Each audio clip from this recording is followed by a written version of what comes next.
নমস্কার, কেমন আছেন সবাই? অচল আয়তনের নতুন একটি ব্লগে আপনাদেরকে স্বাগত। আজ সোমবার, আজ থেকে অহর্ষির স্কুল শুরু, তাই সকালবেলা আর ভিডিও করতে পারিনি। তাড়াতাড়ি করে রান্নাটা সেরে নিয়েছি।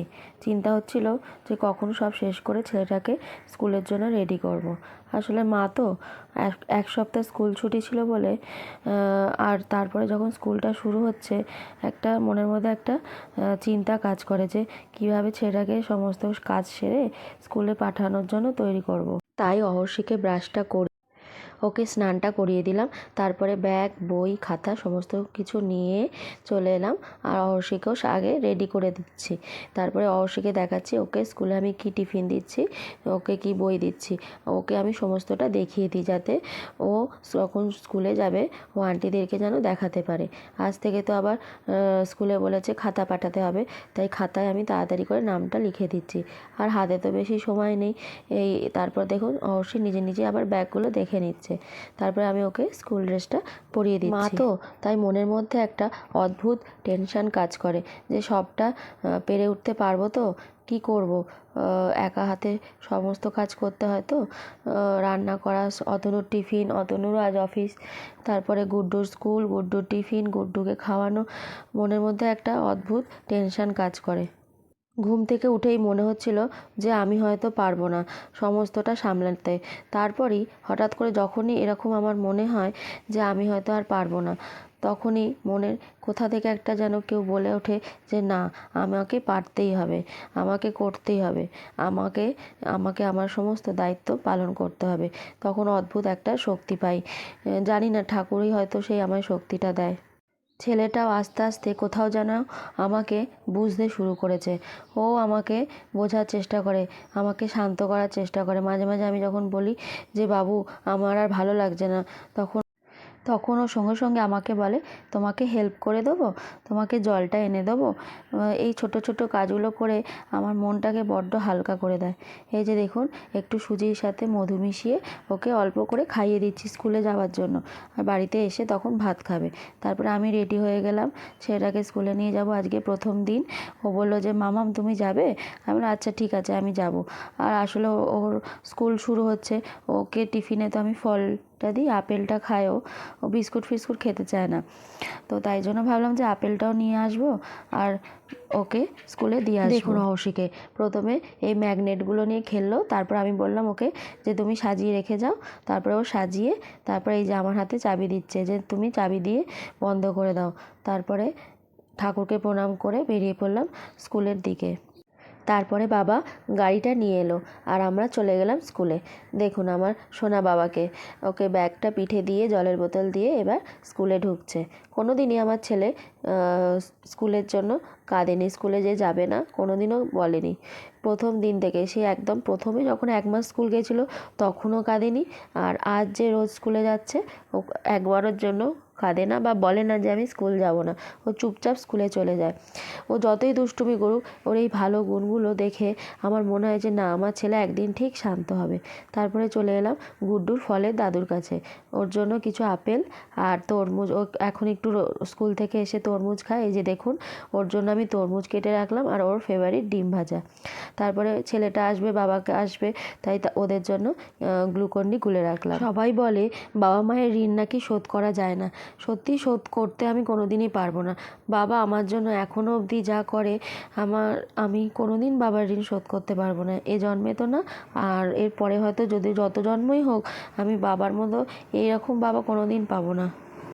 দেখুন অহর্ষিকে, ওর দাদু অন্তর প্রাণ। দাদুকে পেলে ও নিজের মা বাবাকেও ভুলে যায়। ও দাদুকে এতটাই ভালোবাসে আর দাদুও ওকে ওকে এতটাই ভালোবাসে যে ওকে কোনোদিনও, যেমন আমাকেও ছোটোবেলায় একবারও বকতো না, আমার চোখের জল দেখতে পারতো না বাবা, আর ঠিক তেমনই আমার ছেলেকেও এক মুহূর্ত যদি বাবার সামনে কেউ ওকে বকে তো বাবা তাকে একদম যে কি করবে, আমি নিজেই বাবাকে ভয় পেয়ে যাই। বাবার সামনে কোনোদিনও আমার ছেলেকে আমি বকি না, বাবা চলে গেলে তারপরে আমি ওকে বোঝাই বা বকি। এই যে দেখুন, খেতে খেতেও দুষ্টুমি শুরু।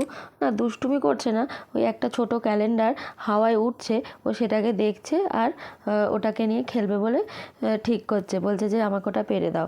আমি তো এখন খাওয়াচ্ছি। এই যে দেখুন ক্যালেন্ডারটাকে, ছোট্ট ক্যালেন্ডারটাকে নিয়ে এসছে, দিয়ে এবার কালার ম্যাচিং করছে, ওই করে কালার করছে। আমি বলছি চ শো বালিশটা নিয়ে, কিন্তু ও এখন খেলছে। তারপরে এবার ওকে আমি শোয়ানো, অফিস থেকে ওকে ফোন করে যে খেয়েছো তুমি, তারপরে বাবার সাথে কথা বলে তারপরে ঘুম করে। এই যে দেখুন বিকেলবেলা ঘুম থেকে উঠিয়ে আমি ওকে একটু পড়তে বসালাম। স্কুল শুরু হয়েছে, তাই স্কুলে আবার দেখি কিছু হোমওয়ার্ক দিয়েছে, তাই ওকে নিয়ে কোলে নিয়ে বসিয়ে আমি ওকে লেখাচ্ছি। যখন প্রথম ও একদম লিখতে চাইতো না, আমি ভাবতাম যে আমি হয়তো আমার ছেলেকে লেখাতেই পারবো না, কিন্তু এই এমন একটা দিনও আসবে আমি ভাবতে পারিনি। তাই সব মায়েদেরকে বলছি যে হাল ছেড়ো না, হাল ছাড়লে চলবে না, ধৈর্য ধরে রাখতেই হবে। একদিন ঠিক আমাদের সন্তানরা ঠিক আমাদের কথা শুনবে, শান্ত হয়ে বসবে, লিখতে বসবে। একটু দুষ্টুমি তো করবেই, ওদের বাচ্চা মন, শিশুদের মন তো একটু চঞ্চলই হয়, কিন্তু আমাদের সেই চেষ্টা চালিয়ে যেতে হবে, ওদেরকে বুঝিয়ে ওদেরকে লেখাতে বসতে হবে। আমিও এখনও চেষ্টা চালিয়ে যাচ্ছি এবং চেষ্টা চালিয়ে যাব, যতদিন না ওকে আমি পুরোপুরি তৈরি করতে পারছি, ততদিন আমার সেই চেষ্টা চলবে। আর ধৈর্যের সাথে কখনো হাল আমি ছাড়বো না। দেখুন মায়ের হাত ধরে অহর্ষি পুরো অঙ্ক লিখে দিল, তারপরে অ আ হ্রস্ব দীর্ঘ লিখলো, তারপরে এখন ABCDটা লিখছে। এখন আবার অহর্ষি বলতে শিখেছে যে স্কুল থেকে এসে বলবে, মাম্মাম অঙ্ক করিয়েছে আন্টিরা, আজকে অঙ্ক করেছি। এই অঙ্ক শব্দটা অনেক আমাদের সাথে পুরনো। অঙ্ক বললেই আমাদের স্কুলের কথা মনে পড়ে যায়। অহর্ষির মুখ থেকে এই ছোট্ট ছোট্ট নতুন শব্দগুলো যখন আমি শুনছি খুব ভালো লাগছে। যখন বাংলা মিডিয়াম স্কুলে দিয়ে যে ও বাংলা ভাষাকে ও ভালোবেসে শিখছে, এটাই আমার কাছে অনেক। ও যেদিন মনে হবে ইংরাজি ভাষা শেখার, ও ঠিক শিখবে। আর আমি তো চেষ্টা করবই ওকে সমস্ত ভাষার প্রতি ভালোবাসা বাড়ানোর। ও টিভিতে যেমন ইংলিশ চ্যানেল দেখে, ঠিক তেমনই ইংলিশে আবার কার্টুনও দেখে, আবার হিন্দিতেও কার্টুন দেখে, আর ঠিক তেমনই আবার বাংলাটাও দেখে। ও সব রকমই দেখে। আর একদম যখন ছোট ছিল অহর্ষি, ও তো মালায়ালামে একটা ছোট্ট বিড়ালের একটা কার্টুন হতো, ও সেটা দেখতো। ও সেই গানটা নাকি ওর খুব পছন্দ ছিল, ওই মালায়ালামে কুটিকুড়িম্বি। আমি আমার ছেলের কাছ থেকে কিছু রিটার্ন চাই না, বরং আমি চাই ও যেন সমাজের প্রতি ও সেই কর্তব্যটা পালন করে। এই ভেবেই আমি আমার ছেলেকে তৈরি করছি। দেখুন ছেলে পড়ছে।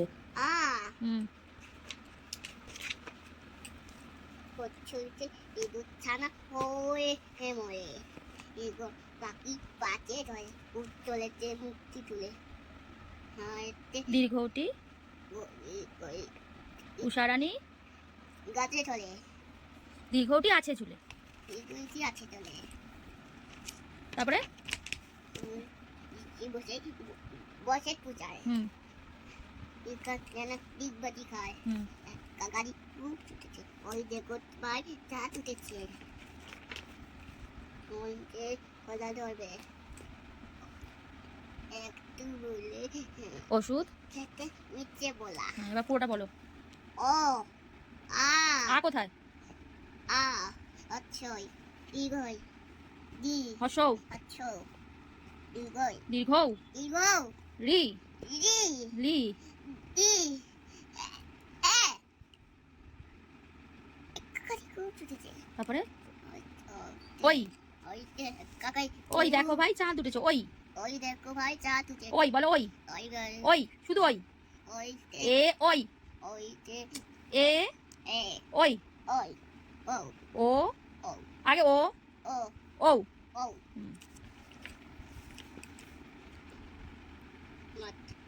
কি এটা কি পাখি? কাকা তুলে মাথায় ছুটছি। আঙুল দাও আঙুল দাও। আঙুল দাও আঙুল দাও। তারপরে এটা কি? শিয়াল ভাই পালে ছুটি। গরুর বাছুর দাঁড়িয়ে আছে বাইরে, কোকিল ডাকছে কাছে। কি কোকিল না, এটা কি পাখি? ঘুঘু পাখি। ঘ ঘয়ে ঘুঘু পাখি গাছে ডাকছে। তাহলে ক খ গ গো ঘ খ উয়া নৌকা মাঝি ব্যাং। মাঝি নৌকাতে বাজি ব্যাং। উয়া ওয়া নৌকা মাঝি ব্যাং। চয়ে চয়ে চয়ে বলো ছয়তে চিতা। বাঘে সরুতে তারপরে ছয়ে ছয়ে ছাগল পালা ছয়ে ছাগল ছানা পালিয়ে চলে লাফিয়ে চলে। লাফিয়ে চলে তারপরে বর্গের জয়ে যা- বর্গের জ বদলে জয় জাহাজ জলে ভাসছে ভাসে সাগর জলে। সাগর চলে তারপরে হাত তোলার ঝয়ে হাত কানা ছয়ে ঝাড়ু হাতে নৌকালাই কানাই। কানাই তারপরে ইয় চড়ে দুই পাই নাচছে গাছে তারপরে টিয়া পাখি ট ট তো টিয়া পাখি গাছে বসে আছে ঠাকুর দাদার শূন্য গান ঠ তো ঢুলি কাঁধে মাঝে দুটি বিহারা যায়। বিয়ারা যায় ঢয়ে ঢুলি ভায়া কি বাজায় থলো ঢোলক বাজায়। মূর্ধন্য বড় নাক নাকে পড়ে। নাকে পড়ে তারপরে তয়ে তোয়ে চিনি মারছে তিমি আপন ছোট মাছ তিমি আপন শিকার হয়েছে শিকার ধরে। থয়ে থালা ভরা মিঠাই খায় আছে মিঠাই। আছে মিঠাই তারপরে দয়ে দোয়াত আছে কালি নেই খালি নেই। ব্যাস। তারপরে অহর্ষিকে এক টুকরো আটার লেচি দিয়ে আমি চলে গেলাম রুটিটা করতে। এসে দেখি এই যে অদ্ভুত অদ্ভুত কাণ্ড কারখানা করছে। তো আজকের ভিডিওটা এখানেই শেষ করছি। আপনারা সবাই ভালো থাকবেন, সুস্থ থাকবেন। ভিডিওটি কেমন লাগলো অবশ্যই কমেন্ট করে জানাবেন। করবো না দেখা হচ্ছে তাহলে পরের একটি নতুন ব্লগে। তাই খুলে দিই আজকে শনিবার